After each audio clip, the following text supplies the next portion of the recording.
Տիկին Թովմասյան, խնդրեմ։ Շնորհակալություն։ Տիկին Վարդապետյան, ես մի քանի հարցեր ունեմ, որոնք որ առնչվում են նախորդ տարի իմ կողմից բարձրացված հարցերին, որովհետև այս մի տարվա ընթացքում ես արձանագրել եմ, որ այս հարցերը որևէ տեղաշարժ չկա եւ դուք էլ ձեր խոսքում ոչինչ չասացիք այդ մասին։ Եվ այնպիսի տպավորություն է, որ ձեր գործառույթային հետաքրքրությունները բացառապես սկսում եւ ավարտվում են այն հետաքրքրությունները, որոնք տարօրինակ զուգադիպությամբ համընկնում են Նիկոլ Փաշինյանի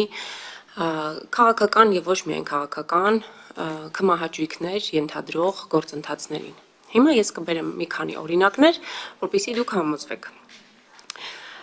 Դուք ասացիք, որ Սևանի ափին մի շարք առանձնատների հետ կապված որոշակի գործողություններ եք իրականացրել, կխնդրեմ ասեք Սևանի ափին ձեր հաշվարկներով քանի առանձնատուն կա կառուցված, որոնցից դուք նույնիսկ 1 տասնյակը չկար, որ կոնկրետ գործողությունների արդյունքում վերականգնել եք պետության շահը։ Մինչդեռ ես իմ տեղեկություններով 3000 եւ ավելի ապօրինի կամ օրենքի հետ խնդիր ունեցող կառույցներ կան Սևանի ափին, բայց կխնդրեմ ձեր պաշտոնական թվերը հրապարակեք։ Շարունակելով առանձնատների թեման, ես անցած տարի բարձրաձայնեցի Հովիկ Աբրահամյանի մոնումենտի առանձնատան թեման, որը որ մեկ գիշերում անհասկանալի հանգամանքներում արգելանքից հանվել էր եւ վաճառվել, օտարվել այսօրվա իշխանությունների հետ սերտ հարաբերություններ ունեցող մի գործարարի։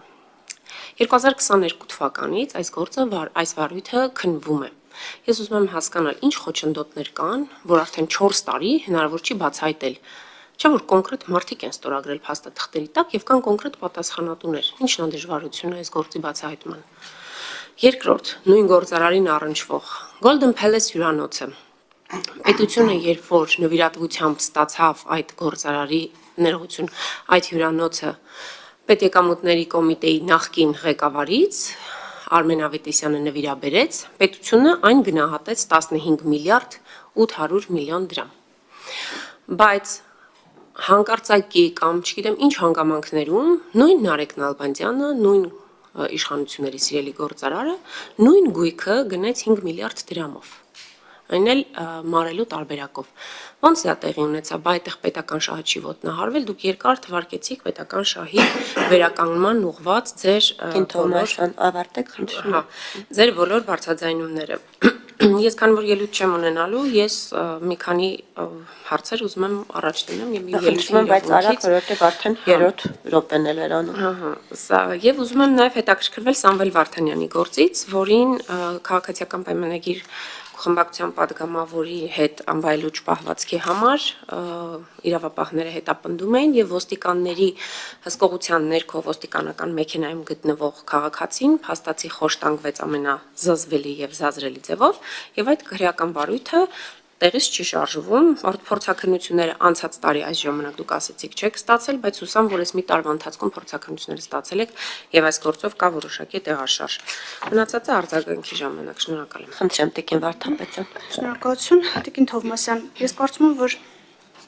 ձեր բոլոր հարցերի պատասխանները կարող է ձեզ համար անսպասելի լինեն։ Ձեր սիրելի գործարարը, որ նշում եք, ձեր բառերով ասած սիրելի գործարարի մասին, որ նշում եք, ես ենթադրում եմ ճիշտ եմ հասկանում ում մասին է խոսքը։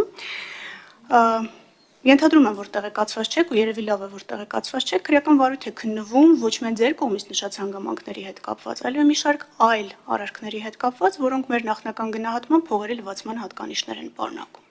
Հաշվի առնելով սխեմաների լայնածավալությունը եւ այն քննությունը, որը իրականացվում է մոտավորապես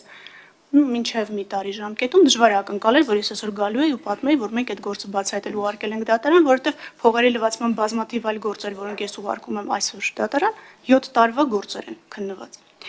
Մեկ այլ գործարարի մասով, որին էլի դուք ասում եք, որ սիրելի գործարարը, ինձ թվում է ես ճիշտ եմ հասկանում, երկրորդն մասին է խոսքը, այդ անձի մասով էլ ունենք առանձին քրեական վարույթ, իր ապօրինի գույքերի մասով ունենք տեղեկատվություն եւ նաեւ իր առանձնատան հետ կապված ունենք տեղեկատվություն, հայցեր եւ ապամոնտաժված տարածքներ, որոնք լայնորեն հրապարակվել են։ Առանձնատների հարցը շատ շնորհակալ եմ, որ տվեցիք, որովհետեւ մենք այստեղ որոշակի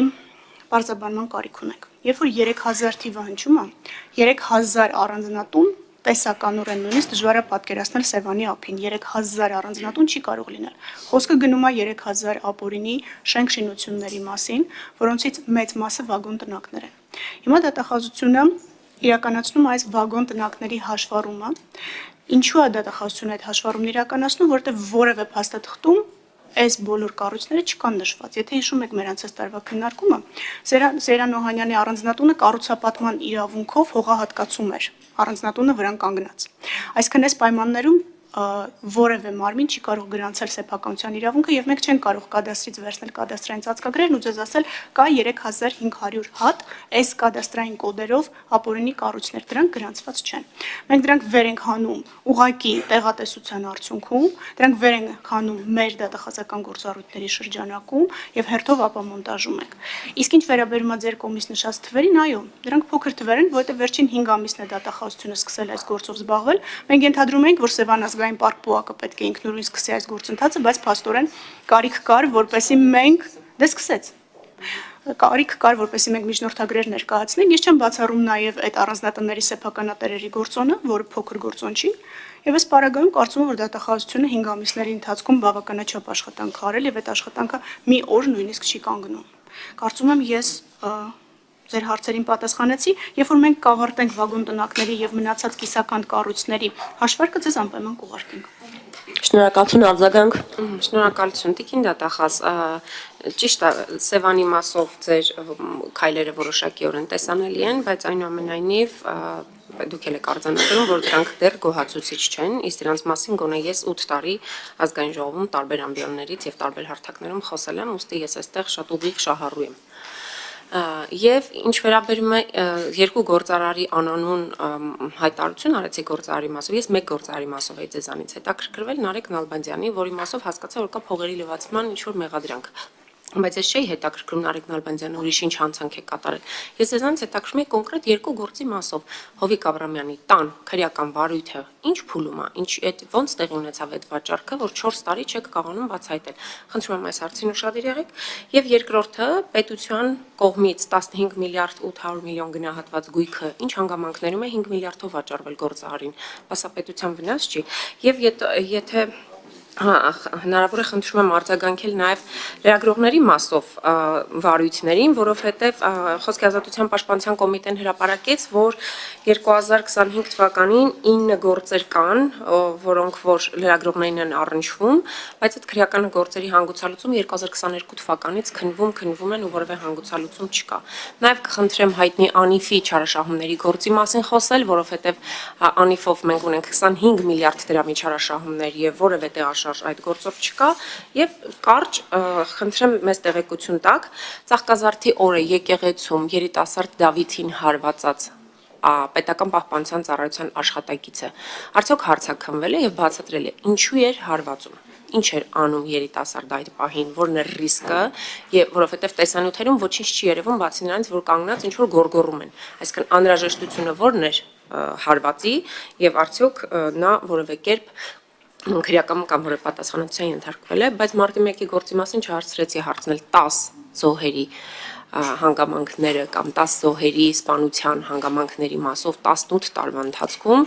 որևէ դեպք չի բացահայտվել։ Ես ձեզ խնդրում եմ ասեք, ինչն է խոչընդոտը, ինչ խնդիրներ ունենք, որ 10-ից գոնե 1-ի բացահայտումը 18 տարվա ընթացքում հնարավոր չի լինում ունենալ։ Շնորհակալություն։ Արձագանք։ Ըստ էության 4 նոր հարցեր պիտի պատասխանեմ։ Անիֆով ու առանձնատներով շնորհակալություն, որ այս հարց տվեցիք։ Անիֆի հետ կապված մենք երրորդ երկիր ուղարկել ենք իրավական օգնության պահանջ, որի վերաբերյալ տվյալները ստացել ենք վերջերս եւ առաջիկայում դատախազությունը արդեն հանրային իրազեկմամբ հանդես կգա, թե Անիֆով ինչ լրացուցիչ զարգացումներ կան, այս առումով թաքցնելու, ինչպես գիտեք, որևէ հանգամանք չունենք եւ ամենասկզբից էլ այս վարույթների վերաբերյալ դատախազությունն է խոսել ու դատախազությունն է նաեւ ձեր հարցադրումներին պատասխանել։ Դուք մանումենտի առանձնատների հետ կապված բարձրացրեցիք հարցը նույն Հովիկ Աբրամյանի առանձնատան մասով, նշեմ, որ այս ընդհանուր նախ մեղադրանք չի առաջադրված վարույթ է նախաձեռնված փողերի լվացումով եւ այս դրվագները, որոնք վերաբերում են ֆինանսական մյուս բոլոր գործարքներին, եւս ստուգման ենթակա են այս վարույթով, որովհետեւ իրանք մեկ միասնական համակարգ են կազմում։ Մարտի 1-ի գործով եթե առանձին հարցադրում կլինի, ես բավական բան ունեմ ասելու, չգիտեմ, կարճ հիմա անդրադառնամ, թե առանձին հարց կհնչեցնեք, որ կարողանամ նաև սպառիչ պատասխանել Տիկին Թովմասյանի հարցերին եւ մոռացանք անդրադառնալ բանին, Սամվել Վարդանյանին, նշեմ, որ այստեղ երկու լրացուցիչ փորձաքննություն է նշանակված, որի արդյունքներն ենք սպասում, 3 եմ ճշտել եւ արդեն գնահատականների հարցը կհասկանանք։ Հա, լրագրողների մասով ներողություն, տելերացուցիչ ճշտեմ, որտեվ այդ 9 վարույթները մեր ուշադրության տակ են, բայց այս պահին չեմ կարող կոնկրետ ասեմ, որը որտեղ է, խոստանամ, որ Լիագումար նիստին այս հարցին կանդրադառնամ անպայման լավ։ Մերսի։ Շնորհակալություն Տիկին Վարդապետյան եւ